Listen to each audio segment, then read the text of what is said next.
sumasakay ako sa tamang sakayan, pumipila at di nakikipag-unahan, at di ako masiga-siga sa lansangan. Bababa't nagsasakay ako sa tamang sakayan, di nakahambalang parang walang pakialam. Pinagbibigyan kong mga tumatawid sa kalsada, humihinto ako pag ang ilaw ay pula, pagkat ako'y isang mabuting Pilipino. Minamahal ko ang bayan ko, tinutupad ko ang aking mga tungkulin, sinusunod ko ang kanyang mga lituntunin. Di ako nangungutong o nagbibigay ng lagay, tiket lamang ang tinatanggap kong binibigay.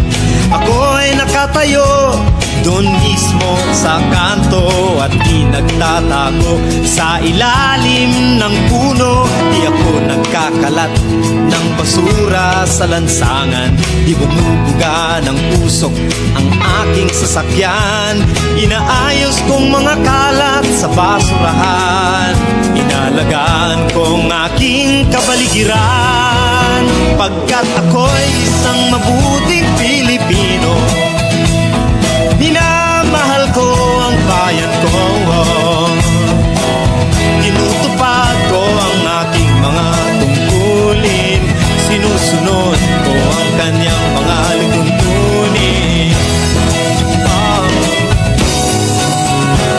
Lagi akong nakikinig sa aking mga magulang, kaya't pag-aaral ay aking pinagbubutihan. Di ako gumagamit ng bawal na gamot, o kaya'y tumatambay at sa eskwela'y di pumapasok. Pinagtatanggol ko ang mamamayang Pilipino, mga karapatan nila'y kinikilala ko. Ginagalang ko ang aking kapwa-tao, pinaglalaban kong dangal ng bayan